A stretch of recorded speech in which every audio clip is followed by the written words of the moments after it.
প্রেম করে বিয়ে করেছি তাই বলে কি তোর যৌতুক নেবো না? তো বাপ যে বললে বিয়েতে যে 2 লাখ টাকা যৌতুক দেবে, তা কই সে দিতে পারবে না মানে? দেখ তারা মাজা ভেঙে গেল। তুই আগে আরে বসা, তুই আগে বাড়িতে বেরো, দিনই বেরো, বাড়িতে বেরো। যে 2 লাখ টাকা নিয়ে আসতো তারপর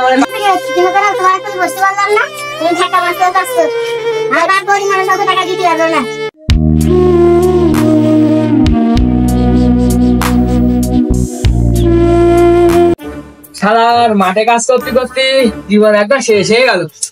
মন্দির বাড়ি আলা মন্দির ভিটির শালার আমার শ্বশুর বললে 2 লাখ টাকা বিয়েতে যৌতুক, শালার এখনো দেবে না। ওরে মন্দির ভিটি বাড়ি আসিস নাকি? ঘরটা বেরো শালার ভিটি। মানে জল খাবো কি? তোর সেই বাপ যে বললে সে বিয়েতে 2 লাখ টাকা যৌতুক দেবে, সে কো সে টাকা এখনো নিয়ে আসিস নি? হ্যাঁ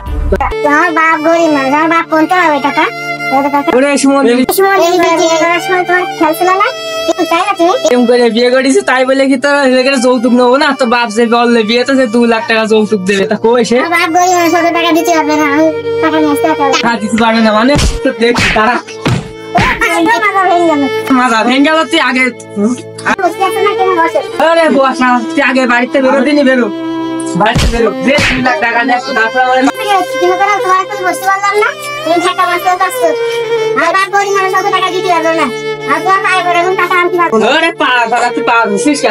হবে না। বাপের বাড়িতে 2 লাখ টাকা নেয়, তারপরে তুই বাড়ি ঢুকতি না। বাড়িতে বেরো। মন্দির বিটি তোমার টাকা নিয়ে বাড়ি আসি। মন্দির বিটি তোমার মাথায় কাজ করতে না, কি করবো? হ্যাঁ সারা সংসারই আর করবো না। মন্দির 2 লাখ টাকা নিয়ে তারপরে আমার বাড়ি আসবি তুই, তার আগে তুমি বাড়ি ঢুকিস নে। ঢুকলে কিন্তু কপালে দুঃখ আছে। করবো না, ডিভোর্স দিয়ে দেবো। করে লাভ নেই। শুধু গায়ে হাত তুলে মিনসের ঘর আমি করবো না। বাড়ি কেউ আছে নাকি? বাড়ি কেউ আছে? আরে মা, সকাল সকাল চলে আসিস? মিনসের ঘর করবো না, শুধু গায়ে হাত তুলে বাড়িতে টাকা চাই শুধু। কি তুই বল আমাকে? স্কুলে বল, স্কুলে বল। ভিতরে বস বস, ভিতরে এসে বস, তুই আগে বস, ঠান্ডা হয়ে মাথায় বস, তারপর আমার বলছেন কি হয়েছে আগে শুনে দিন। বল দিন স্কুলে, বল দিন আমার কি হয়েছে। তোমার জামাই সে টাকা খাই, যৌতুকের টাকা, সে যৌতুকের টাকা দেওয়া হয়নি 2 লাখ টাকা। আমার শুধু ধরে ধরে মারিছে যৌতুকের টাকার জন্য। তুই খুলে মিলে বলিস না আমি গরিব মানুষ? আমি সব বলিস আমার বাপ গরিব মানুষ, কত টাকা কোনে রাজি বসেন যেখানটা পারেন নিয়ে আসছি। লাঠি মারে, লাঠি দিয়ে মারে আমার। আজকে দাঁড়া, আজকে জামার গোষ্ঠী ঠাপাবো আজকে। জামার সম্বন্ধে জামার বাপেরও ঠাপাবো আজকে। আমি মেম্বারের কাছে যাচ্ছি, দাঁড়া।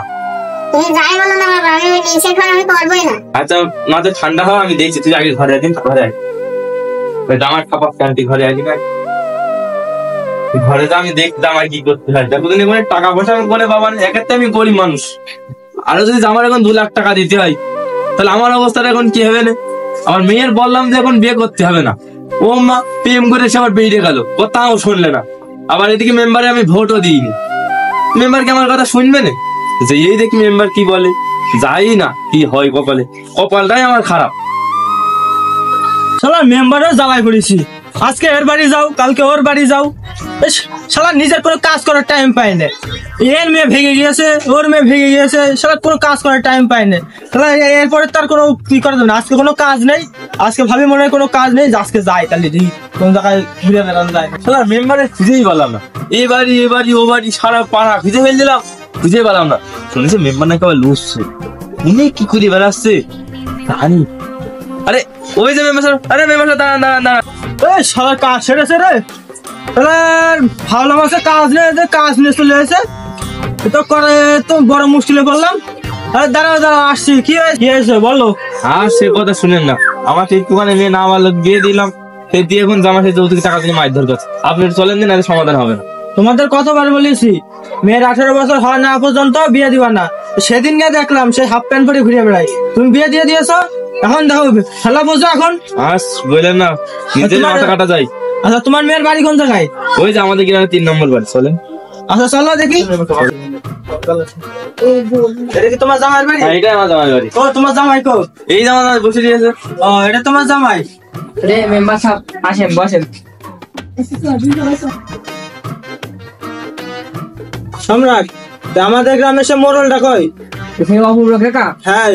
তাহলে আপনারা বসেন, তাহলে আমি যে ডেকে নিয়ে আসি বাড়িতে। আচ্ছা যাও। আচ্ছা, তো এই যে ডেকে নিয়ে আসি। ও এসেছেন? আচ্ছা বসেন বসেন বসেন। আমি তো কিছুই জানি না বাবু, তা কি হয়েছে কি? আপনি আগে বসেন। ও ঠিক আছে। তা মেম্বার সাহেব, তা কি হয়ে ডাকছেন? আপনি ডাকছেন, সম্রাট আমার ডেকে নিয়ে আসলো। আকাশের মেয়ে সম্রাটের সাথে বিয়ে দিল। হ্যাঁ সে তো আমি শুনলাম। তো সম্রাট নাকি প্রতিদিন ওই আকাশের মেয়ের ধরে মারধর করে। সেই যৌতুকের টাকা দিতে পারেনি 2 লাখ টাকা, সে 2 লাখ টাকা দিইনি। দেখো দিনি সম্রাট, যৌতুকের তো ভীষণ অপরাধ। তুমি যৌতুকি জন্য মারধর করো বাবু, আমার গ্রামের ছেলে মেনে নেওয়া যায় না। তুমি এরকম কাজ করতে পারলে? কাকা বিয়ের সময় তো বলা কথা ছিল যে 2 লাখ টাকা যৌতুক দেবে। তুমি জানো না বাবু, যৌতুক নিয়ে মহাপাপ। যৌতুক আর নিয়ে যাবে না। যৌতুক নিয়ে যদি মেয়ে তোমার ঘরে যেটা কালো মেয়ে হয়, তুমি কি করবা সেই সময়? এটা তোমার ভাবতে হবে না? তা কাকা এই বিয়ের সময় তো বলা ছিল 2 লাখ টাকা যৌতুক দেবে, সেই টাকা আমি চাচ্ছি এখন। কিসের যৌতুক? আকাশ গরিব মানুষ, 2 লাখ টাকা কখন তা দিবে? ছেলের বিয়ে দেওয়ার সময় বললে 2 লাখ টাকা দেবো আমি বাপ তোমার। তুমি জানো না যৌতুক নেওয়া মহাপাপ? যৌতুক নিয়ে মা বাপটা সেতে বললে আমার 2 লাখ টাকা দেবে, সেই টাকাটা কোন দেবে কিনা বলো? আরে তুই মেম্বারের মুখে উপরে কথা বলছিস? তুই আমার গ্রামের ছেলে, আমার মাসুয়া থাকলে তুই কি মনে করিস? থামো থামো থামো থামো থামো মানে? দেখেছেন মেম্বার, এ কত মিল মোহাম্মদ, তাহলে মারামারি হয় কি করি? হ্যাঁ এত মারামারি হবে কেন? কত মিল দেখো, তোমার আমি মারতে গেলাম, তোমার কত ভালোবাসে ও। আর তুমি কইলে কি? কাকা যাই হোক ভুল হয়ে গেছে, আর মারবো না। তার এখন যাই হোক তাহলে আকাশ, তাহলে এই জামাই মেয়ে নিয়ে তোমরা থাকো, এই বন্ধু মিল মোহাম্মদে থাকো।